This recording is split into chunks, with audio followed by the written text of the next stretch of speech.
గుజరాత్లో national green tribunal orders pass చేసినప్పటికీ illegal salt pan and encroachment వల్ల Kharai camel యొక్క హ్యాబిటేట్కి థ్రెటన్ అవుతుంది.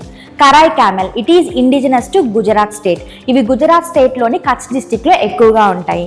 దీని యొక్క యూనిక్నెస్ ఏంటంటే డీప్ వాటర్స్లో అబౌవ్ 3 కిలోమీటర్స్ వరకు ఇవి స్విమ్ చేయగలవు అండ్ మ్యాంగ్రూవ్ గ్రేజింగ్ కోసం లాంగ్ డిస్టెన్స్ వరకు సీ వాటర్స్లో ట్రావెల్ చేస్తాయి.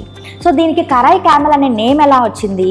లోకల్ టైమ్ అయిన కారా, ఇట్ మీన్స్ సలైన్. ఇవి సలైన్ వాటర్స్లో ఉంటాయి కాబట్టి వీటికి కరైన్ క్యామెల్ అనే నేమ్ వచ్చింది. వీటిని ఎవరు ప్రిజర్వ్ చేస్తారు? ఏ ట్రైబ్ ప్రిజర్వ్ చేస్తారు? రబరీ అండ్ ఫాకీరాని. రబరీ అండ్ ఫాకీరాని జాట్ వాళ్ళు 400 ఇయర్స్ బ్యాక్ నుంచి ఈ కరాయ్ క్యామెల్స్ని ప్రిజర్వ్ చేస్తున్నారు. సో ఇది ఎకోటోనల్, బోత్ డెజర్ట్ అండ్ కోస్టల్ జోన్స్లో ఇవి అడాప్ట్ అవ్వగలుగుతాయి. సో వీటి యొక్క మిల్క్ అనేది చాలా ఇంపార్టెంట్ బికాస్ ఇది nutrient rich and therapeutic properties కూడా ఉన్నాయి. ఈ మిల్క్ అనేది హ్యూమన్ మిల్క్కి ఈక్వల్గా ఉంటుంది.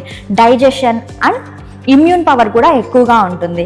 సో దీని యొక్క ప్రొటెక్షన్ స్టేటస్ చూస్తే IUCN రెడ్ లిస్ట్లో ఎండేంజర్డ్ లిస్ట్లో ప్లేస్ చేశారు. ఈ టాపిక్ మీద ఉన్న PYQ ఏంటో చూద్దాం. What is unique about Karai camel, a breed found in India? First statement, it is capable of swimming up to 3 kilometers in sea water. Correct statement. Second statement, it survives by grazing on mangroves. Idi kuda correct statement. Third statement, it lives in the wild and cannot be domesticated.